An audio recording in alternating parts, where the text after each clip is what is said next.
Hi friends, welcome back to our channel smiley Nandini. ఈరోజు video వచ్చేసి ఏంటంటే కార్తీక సోమవారం రెండో శనివారం అయితే నేను ఇంట్లో నారికేల దీపం అయితే పెట్టానండి. శివపార్వతుల ఫోటో తీసుకొని సపరేట్గా పీఠం పెట్టుకుంటున్నాను.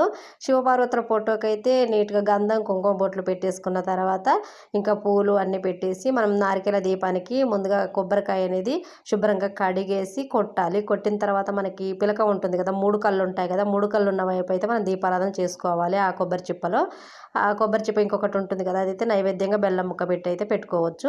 ఇక్కడ నారికేల దీపం కోసం అయితే ఇక్కడ నేనైతే అలంకరిస్తున్నాను. ఒక ఇత్తడి ప్లేట్లో ఇది ఉంటుంది కదండి, స్వస్తిక్ వేసుకొని గంధం బొట్లు కుంకుమ బొట్లు పెట్టేసుకొని బియ్యం పోసుకోవాలి. బియ్యం పోసుకున్న తర్వాత కొంచెం కుంకుమ పసుపు అక్షంతలు వేసుకొని నారికేల దీపం కోసం అయితే మనం ముందుగా కొట్టుకున్న కొబ్బరికాయ ఉంటుంది కదా, ఆ కొబ్బరికాయ చిప్ప 3 కళ్ళు ఉన్న వైపు అయితే తీసుకొని గంధం కుంకుమ బొట్లు పెట్టేసి ఆవు నెయ్యి కానీ నువ్వుల నూనె కానీ పోసుకోవచ్చు, లేకపోతే 2 కూడా కలిపి వేయొచ్చు. నేను ఇక్కడ 2 కలిపి వేస్తున్నాను. కొంచెం ఆవు నెయ్యి వేస్తున్నాను, నువ్వుల నూనె ఎక్కువగా వేసాను, అందులో కొంచెం ఆవు నెయ్యి వేస్తున్నాను.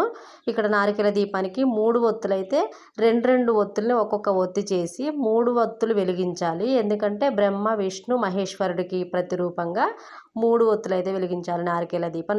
నారికేల దీపం కార్తీక మాసంలోనే కాదండి, ప్రతి సోమవారం ఏ మాసంలోనైనా ప్రతి సోమవారం వెలిగించుకోవచ్చు. ఈ నారికేల దీపం అయితే నేను చాలా ఇయర్స్గా వెలిగిస్తున్నాను. కాకపోతే కార్తీక మాసంలోనే కుదురుతుందండి, ఇంకా మిగతా మాసంలో వెలిగిద్దాం అనుకుంటాను, నేను ఇంకా అంత ఇంట్రెస్ట్ పెట్టను. కార్తీక మాసంలో కంపల్సరిగా ఒక్క వారమైనా నేను నారికేల దీపం పెడతాను ఇంట్లో. ఉసిరి దీపాలు కూడా పెడుతున్నాను ఈరోజు. ఉసిరికాయలు కూడా ఉన్నాయి ఇంట్లో. ఉసిరి దీపం కూడా చాలా మంచిది కదా, కార్తీక మాసంలో స్పెషల్గా ఉంటుంది కదా, ఉసిరి దీపాలు కూడా స్పెషల్ కదా, అందుకని ఉసిరి దీపాలు పెడుతున్నాను. నార్మల్గా మనం దీపారాధన కుందులు ఉంటాయి కదా, అందులో ఆవు నెయ్యి నువ్వుల నూనె వేసేసి మనం నార్మల్గా డైలీ వెలిగించుకునే దీపం కుందుల్లో కూడా ఒత్తులు వెలిగించుకోవాలి.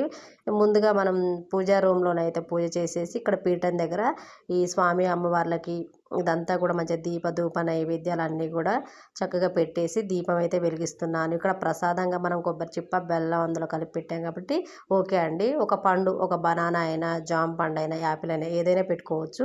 ప్రత్యేకించి ప్రసాదాలే చేయాలి అన్నదైతే ఏమీ ఉండదు. ఈ పూజకైతే చాలా సింపుల్గా చేసుకోవచ్చు.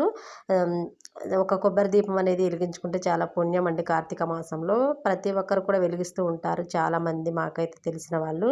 ఈ పూజ కోసం అయితే శివపార్వతుల కుటుంబం ఫోటో అయినా తీసుకోవచ్చు, శివపార్వతులు ఇద్దరు ఉన్న ఫోటోని అయితే తీసుకోవచ్చు. ఇక్కడ ముఖ్యంగా మనకు శివపార్వతుల ఫోటో అయితే ఉండాలి ఈ పూజ కోసం అయితే.